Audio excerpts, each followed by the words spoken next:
Hello, episode 11. We're going to call it, what should we call episode 11? Life update. Simple. Let's keep it simple. Episode 11, life update. Welcome to Becoming the Goat. I'm winging it. I winged it last week as well, and it was a really good episode.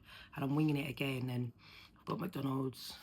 I'm obviously somewhere. I'm not at my house. I haven't got the goat side behind me. Still trying to do all the housing stuff, and I've been AWOL on social media, and I thought I'm gonna just come on and chat because it's real. Like, I like to just post, obviously, like reality, talk about it. I don't like to hide.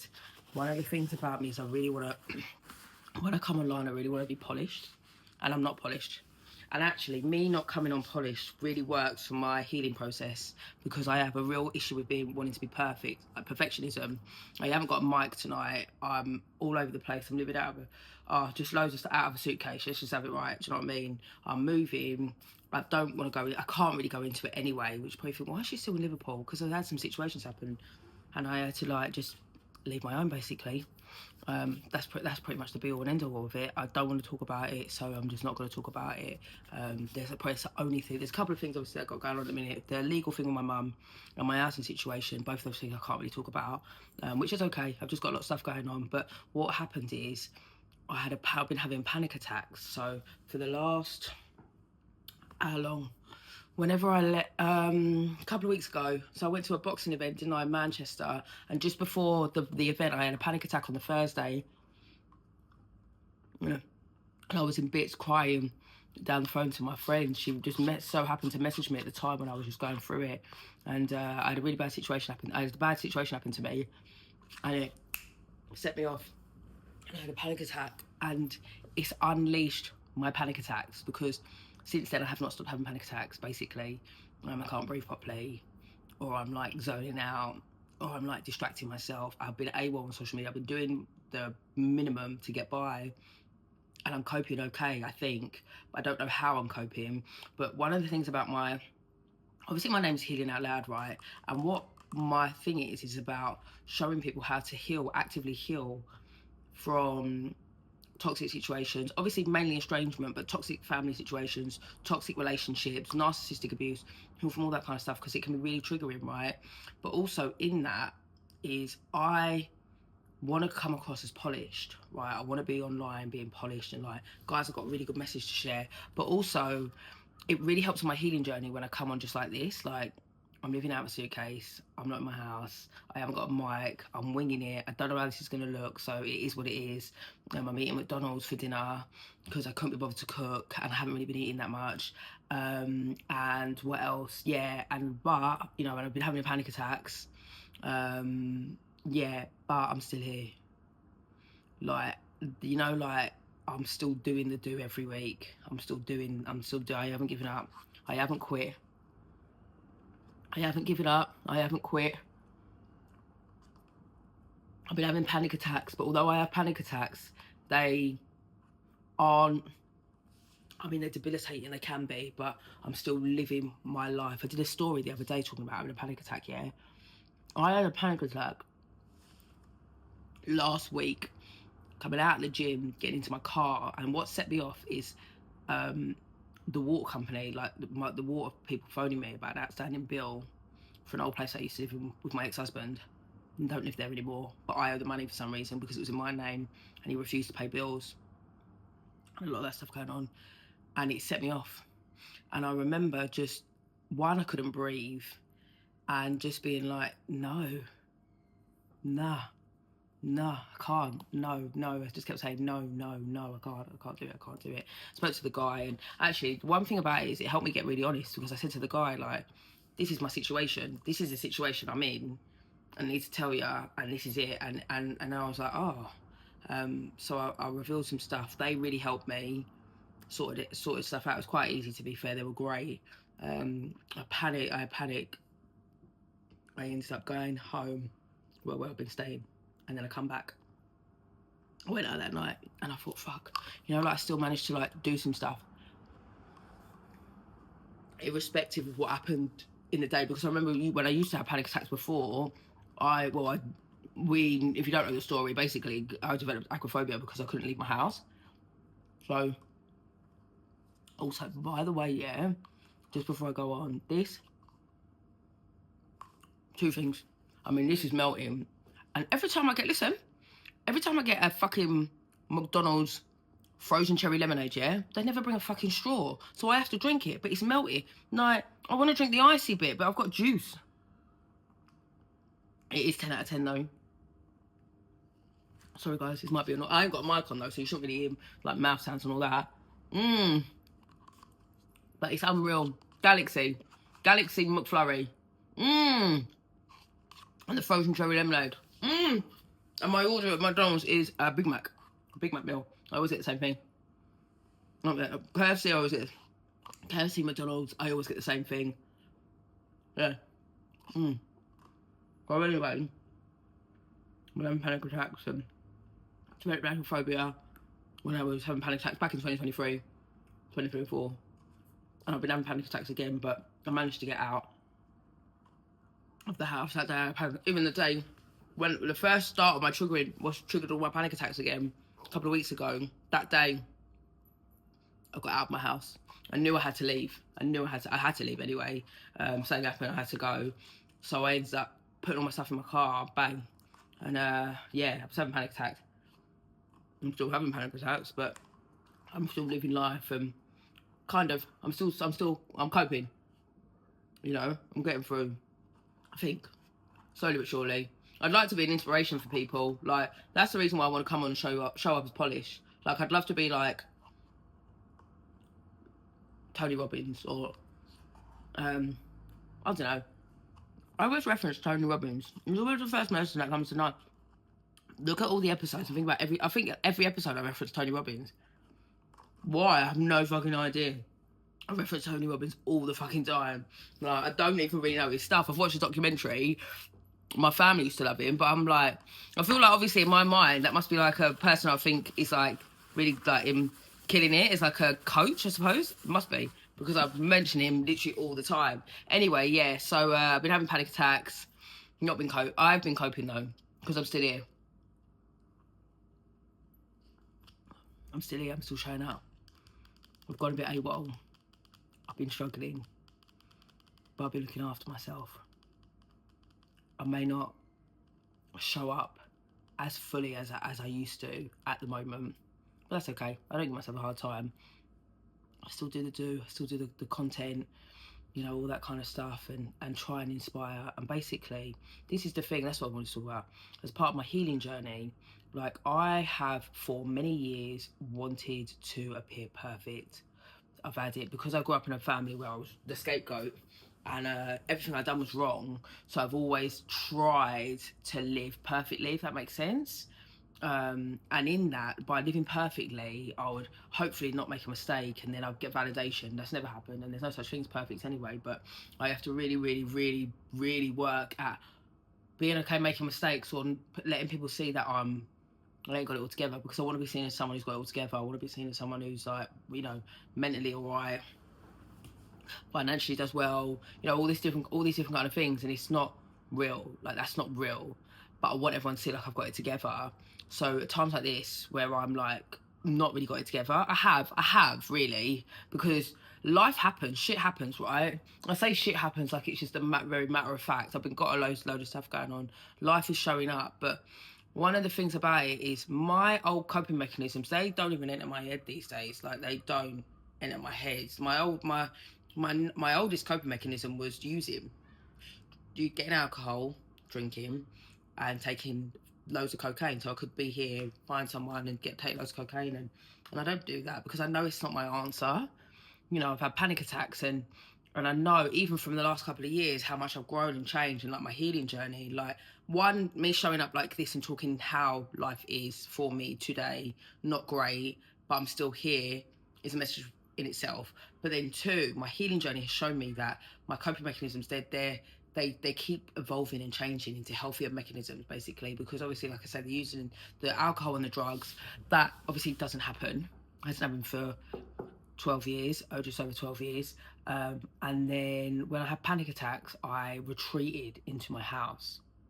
Now, this can be very difficult in terms of living life, but I have had panic attacks and I haven't been retreating. I've been getting out.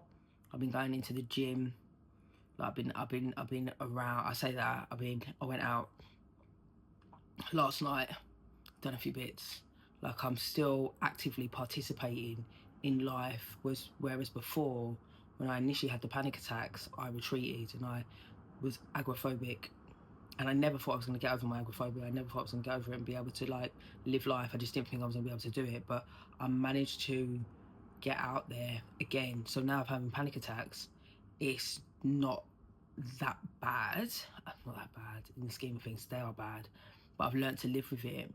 So I've learned how to. They're still there. I've been diagnosed with a panic disorder, so it's very much a part of my life. But it doesn't rule my life, if that makes sense, because they happen.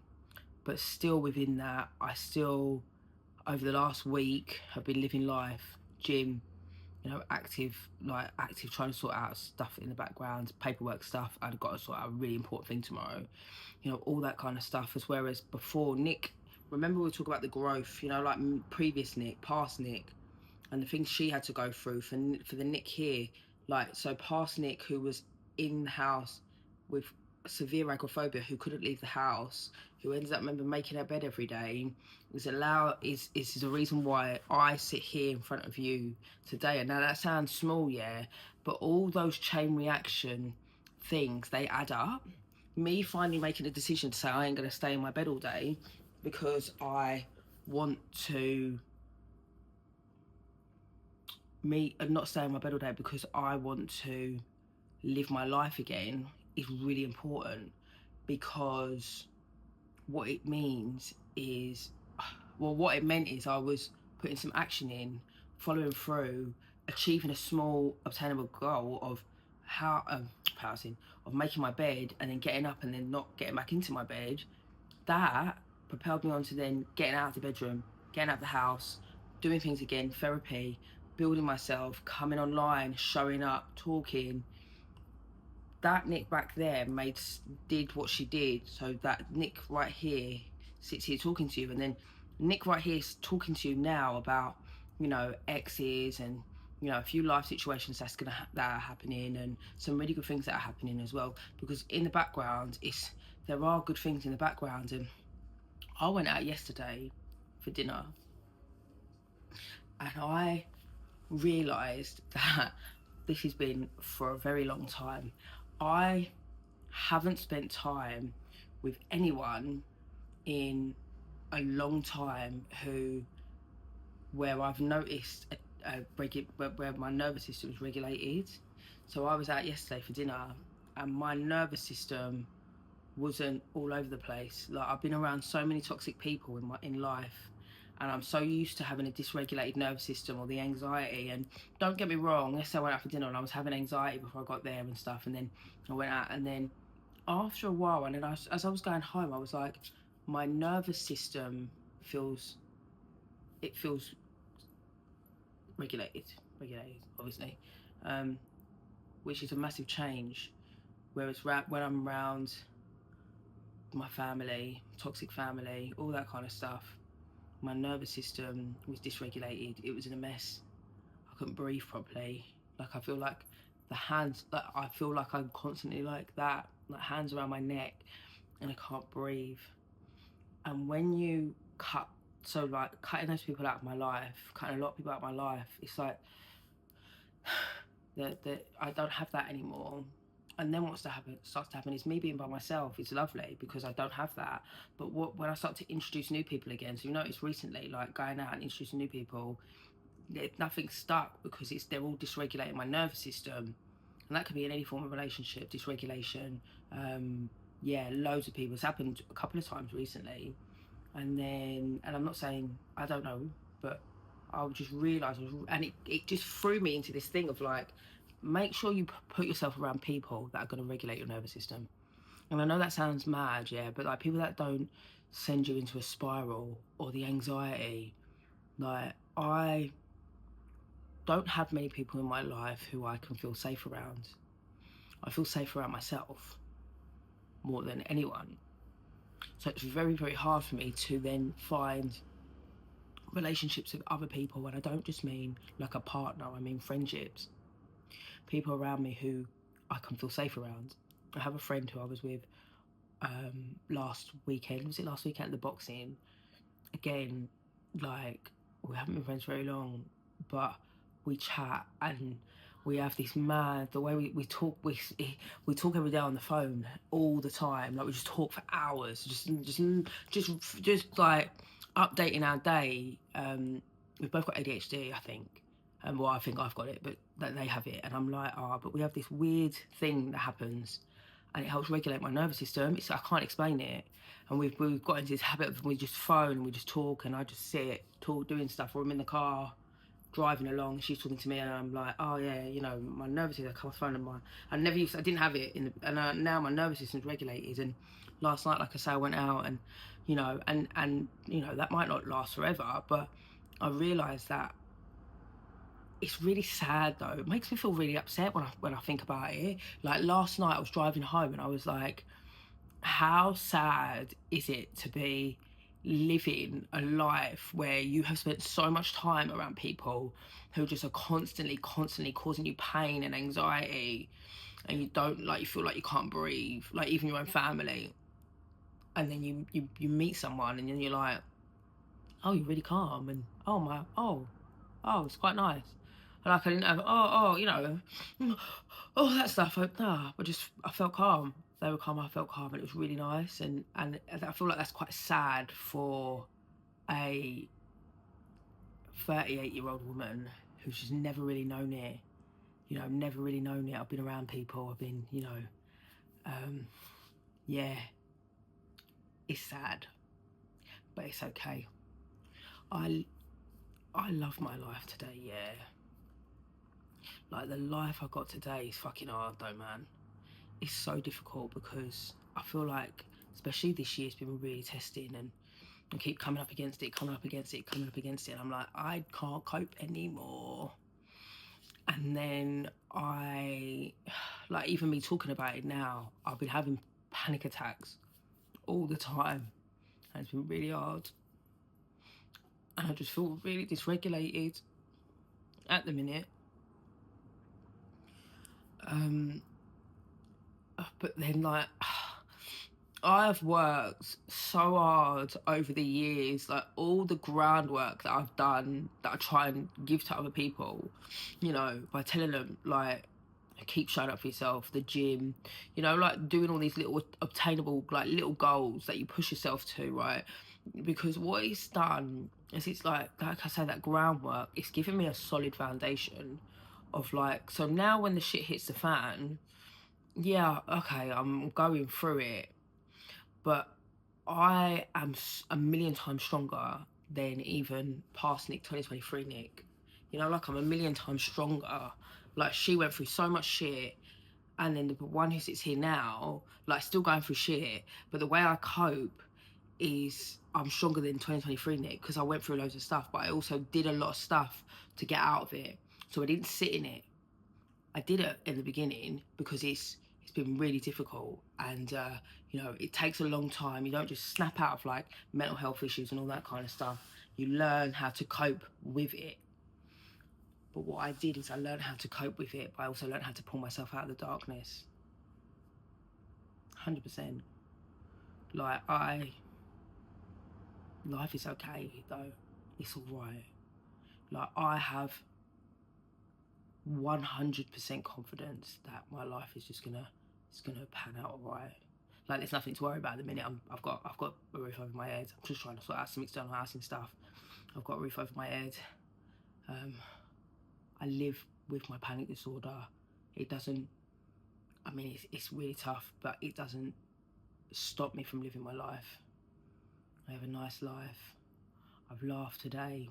I got up out of bed today and I went outside. You know, I had to go to Primark. I ended up fucking going to Primark, yeah, because I bought this pair of trousers. I don't know where they are. I don't even care to look at them. I put these pair of trousers in a dryer, yeah, because I ain't washed clothes for a while, and I was trying to like just do stuff quickly, and I put these pair of trousers in the dryer, and I shrunk them, and I was like, okay, I need to go back to Primark, and then I went, and they weren't there. But anyway, I went outside today. I have a friend on TikTok, and I was telling him about my agoraphobia. Actually, a long time ago, and we laugh about it now, and it's like a jokey thing, but he says to me, did you go outside today? And every day I'm like, yeah, I did, right? And every time, oh my God, I'm getting emotional again. Every time I think about it, like me being able to answer, did you go outside today? And people be like, yeah, like today, the last few days, I haven't had the best few days. I've just been stressed out over life, shit. But did I go outside today? Yeah, I went outside today. Yeah, I went outside today. Did I eat today? Yeah. Did I get up, brush my teeth, look after myself? Yeah, I did today. That's a massive, massive, massive achievement from the girl that, let's just go, even, because we could talk about me 12 years ago, getting clean, right? We can talk about all that kind of stuff, right? But me, 2023 me, it's not that far. It was only a little while ago. You know, life goes pretty quick, but it was only a small chunk of time, yeah? You know, in this small space of time, I've managed to grow and do stuff to become and sit here, so that here, this Nick here, who's currently going through it, is okay though. It's all right. I'm still doing stuff. Life is life, and life is still, you know, I'm still showing up. I'm still got goals that I want to do. I'm still achieving. I'm still showing up and doing everything that I said I was going to do. I've done my YouTube channel. I posted every week without fail. Consistency. You know how I done that? I made my bed every day. I know it sounds fucking, I'm telling you, make your bed every day. I feel like I should just do an episode on that. Make your bed every day. The girl who couldn't make her bed because she couldn't leave because she was fucked. Make your bed every day. And then it will propel you. Those little goals. What goals do we have? What goals do you have? Do you know? What do you want to achieve? Or do you want life to keep passing you by? You want life to keep happening to you and not being able to take charge of it? And now, I'm not saying that I haven't got stuff that's happening, you know, stuff that I'm a bit powerless over, but I made some decisions. I made a decision to move to Liverpool. Okay, it's a bit all over the place, but I'm here. You know, my journey, life is all right. Life is all right. I've worked really hard and I'm proud of myself, and I'm proud of you as well. Like, you've got to start giving yourself more credit. Credit where credit's due, yeah? We've got to start. Look at it. It's all melted, man. It's because I was talking too much, but tell me, what are your goals? My goal this week, I've got a few. I can't announce them on here, but I've got some really important paperwork to send off. I've got a housing thing to sort out. Work, housing thing. I've got one more thing. I feel like I've got one more thing. No, I don't. I have those two really important things, though. If I get those two things done, it'll be an amazing week. This time next week, I'll have an update, a really good one for you. A really, really, really good one. I'm going to get that really important paperwork done. And I'm going to get the housing thing that's lurking in the background sorted. You know why? You know why I'm so confident that I'm going to get it done? Because I fucking work so hard to get to this point right here, right now, where I sit and talk to you and say, listen, no matter what happens in my life, yeah, no matter how many panic attacks I have, no matter how things are up in the air, no matter how powerless I am over other toxic people and my dysregulated nervous system and feeling anxious and all my mental health issues and it's all, and I'm not sleeping properly and all that kind of stuff, yeah, I can tell you as a matter of fact, yeah, you know what, everything over the whole of my life and all the things that have happened to me have taught me resilience. I'm resilient. I'll never ever give up. I'll never give up. So yeah, I can sit here and be like, oh well, this is all happening to me, and that's all happening to me, and oh, I don't know what's going on, and you know. But yeah, I've got panic attacks and all that. But yeah, it's a byproduct. Okay, life is happening, but I'm still doing this. You know, like life still is showing up. Okay, cool. I'm resilient though. I can handle it at the same time as well as doing all this. Yeah, it builds resilience, it builds character, it builds resilience, it builds a an unwavering strength within you. Now you think, oh, it's all right for you to say that, and I don't have that. It's not true. You need to start looking and affirming yourself and looking at all the things you've achieved. What we also need to do, yeah, is because it's like all that stuff, panic attack and all this stuff. What about all the good stuff that's happened? You know, like in life, we have this really unbalanced view of ourselves, right? So it's like all the bad, I don't know, it's really hard to acknowledge the good, but easy to acknowledge the bad and all this kind of stuff. And then what happens is we just focus on all the bad stuff, and then you're like, okay, what about all the good stuff? Because if you just focus on the bad, your mind's always going to stay on the negative. So what about all the good stuff that has happened? I had to also fill in some other really important paperwork last week. Done it. Sent it. It's all done. Bang. I've achieved something. I knew I was going to do it. 100%. I had a deadline. I had to send it back by a certain deadline. I've done it in time. You know, like, I've done it. You know, like, there's things I've been sorting out. I've done it. I had to find someone to help me with a legal situation. Done that. You know, like, there's some things that I'm just doing. The water bill, sorted that. Even though I was stressed out, and they phoned me and I had a panic attack. I had a panic attack and I managed to sort the water bill out. Also, whilst I was having this panic, I couldn't cope. I spoke to the guy, and then I had to send an email, and then I had a little fucking meltdown after. But yeah, and I fucking done it. See what I'm saying? Resilience. We've all got resilience. It's all within you. I'm telling you, you just got to understand that you got to pull it out of you. Do you understand? You can do it. I've just been bitten, I think. You notice I'm itching. I'm like itching my hand and itching my foot. Anyway, I haven't got anything profound to say, but keep going. Don't give up. I'm not giving up. I haven't even got started yet. I haven't even got started. Like, this is just the tip of the iceberg. It's been a year, and it's not even been 18 months yet since I've been doing this journey, this sort of social media thing, and my healing. I mean, my healing journey's been going on for a long time, but me documenting and trying to help other people, it's been 18 months. Watch it in real time. I am telling you, and I will cut it every single time, and I'm going to do a video when I get to 100,000 subscribers. I'm going to get to 100,000 subscribers. I'm going to get to 100,000 subscribers. I'm going to cut it. And then I'm going to show you when I get to 100,000 subscribers what it looks like. The sweat, the tears, however long it takes. It takes as long as it takes. I'm going to do it though. I've built resilience, yeah? So anyway, thank you for listening. Thank you for tuning in this week. Thank you for being a part of the journey and helping me. You have no idea how much my social media has saved my life. The people in it. And God knew that I needed it, even though he placed me in a position of leadership that I feel ill-equipped for, but I'm still trying to do it anyway. I'm doing it. God then placed the people that I needed to, one, help, but also needed to help me. And here we are. Thank you for being a part of my journey. Welcome to the journey of becoming the GOAT. See you next week. Love ya.